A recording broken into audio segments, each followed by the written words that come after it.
bangsa Kurdi. Kurdi adalah sebuah kelompok etnis di Timur Tengah yang sebagian besar menghuni di suatu daerah yang kemudian dikenal sebagai Kurdistan, meliputi bagian yang berdekatan dari Iran, Irak, Suriah, dan Turki. Orang Kurdi adalah orang-orang Iran dan berbicara dalam bahasa Kurdi yang merupakan anggota bahasa Iran cabang dari Indo-Eropa. Jumlah orang Kurdi sekitar 30 juta, dengan mayoritas tinggal di Asia Barat, dengan masyarakat diaspora Kurdi yang signifikan berada di kota-kota tenggara Turki, di Armenia, Georgia, Israel, Azerbaijan, Rusia, Lebanon, dan dalam beberapa dekade terakhir ada di beberapa negara Eropa dan Amerika Serikat. Sosial kultural suku Kurdi. Bahasa suku Kurdi. Pada masa pra-Islam, suku Kurdi menggunakan bahasa Pahlavi dan bahasa Parsi kuno yang masih serumpun dengan Sanskerta dan bahasa-bahasa Eropa. Agama suku Kurdi.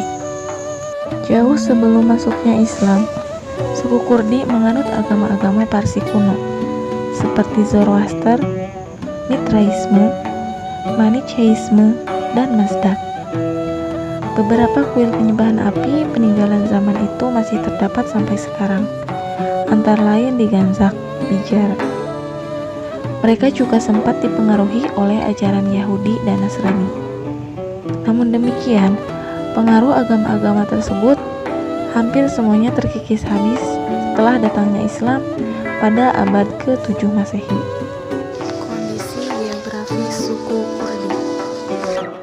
Letak geografis suku Kurdi terletak di antara Pegunungan Taurus dan Pegunungan Zagros. Karena letaknya dekat di antara pegunungan, sistem pencaharian suku Kurdi adalah sebagai petani dan pengembala. Suku bangsa Melayu. Suku Melayu merupakan kelompok etnis Austronesia yang menghuni semenanjung Malaya, seluruh Sumatera, bagian selatan Thailand, pantai selatan Burma, Pulau Singapura, Borneo pesisir termasuk Brunei, Kalimantan Barat, Kalimantan Timur, Kalimantan Selatan, dan Sarawak dan Sabah pesisir, Filipina bagian barat dan selatan, dan pulau-pulau kecil yang terletak antara lokasi ini secara kolektif dikenal sebagai dunia Melayu. Lokasi ini sekarang merupakan bagian dari negara modern yang berada di Asia Tenggara, yaitu Malaysia, Indonesia, Singapura, Brunei, Burma, Thailand, dan Filipina. Asal-usul suku Melayu. Nenek moyang orang Melayu ternyata beragam. Ada yang berasal dari suku Dravida di India, ada juga Mongolia atau campuran dari Dravida dan Arya yang kemudian kawin dengan ras Mongolia. Mereka datang ke Nusantara dengan cara bergelombang. Secara umum, terdapat dua teori mengenai asal-usul bangsa Melayu, yaitu orang Melayu berasal dari Yunan. Orang Negrito merupakan penduduk paling awal di Kepulauan Melayu. Mereka diperkirakan ada di sini sejak 1000 sebelum Masehi, berdasarkan penerokaan arkeologi di Gua Cak, Kelantan.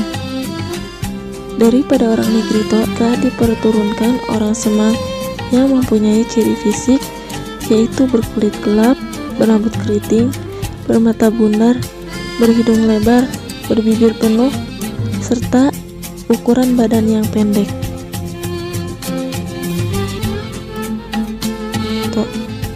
Perpindahan orang Melayu Proto ke Kepulauan Melayu dianggarkan berlaku pada tahun 2500 sebelum Masehi.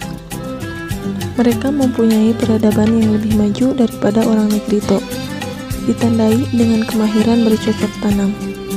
Terdapat satu lagi persamaan antara Melayu Proto, di mana dikenali sebagai Melayu Degosidek, di mana kebanyakan terdapat di sebuah pulau yang dikenali sebagai Pinang.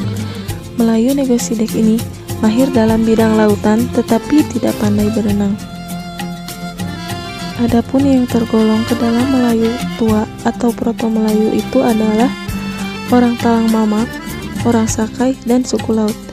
Keturunan Melayu tua ini terkenal amat tradisional karena mereka amat teguh dalam memegang adat dan tradisinya. Detro Melayu. Perpindahan orang Melayu Detro merupakan gelombang perpindahan orang Melayu kuno yang kedua yang terjadi pada tahun 1500 sebelum Masehi. Mereka merupakan manusia yang hidup di pantai dan mempunyai kemahiran berlayar. Pada masa Proto Melayu maupun Detro Melayu sama-sama memegang kepercayaan terhadap nenek moyang yang disebut animisme dan dinamisme. Kepercayaan ini kemudian semakin kental oleh ajaran Hindu dan Buddha, sebab antara kedua kepercayaan ini hampir tidak ada bedanya. Keduanya sama-sama berakar pada alam pikiran leluhur, yang kemudian mereka beri buatan mitos sehingga bermuatan spiritual. Maka, setelah kehadiran agama Islam, terutama di daerah pesisir pantai, serta daerah aliran-aliran sungai besar di Riau, ternyata Melayu muda lebih suka memeluk agama baru yang tradisional itu. Kedatangan agama Islam telah membangkitkan semangat bermasyarakat yang lebih kuat dan kokoh, sehingga berdirilah beberapa kerajaan Melayu dengan dasar Islam. Teori Nusantara. Teori ini dilandasi oleh beberapa argumen. Bangsa Melayu merupakan bangsa berperadaban tinggi. Bangsa Melayu memang memiliki kesamaan dengan bahasa Champa Kamboja, namun persamaan ini hanyalah suatu kebetulan saja. Adanya kemungkinan bahwa orang Melayu adalah keturunan dari Homo soloensis dan Homo wajakenis, dan adanya perbedaan bahasa antara bahasa Austronesia yang berkembang di Nusantara dengan bahasa Indo-Eropa yang berkembang di Asia Tengah.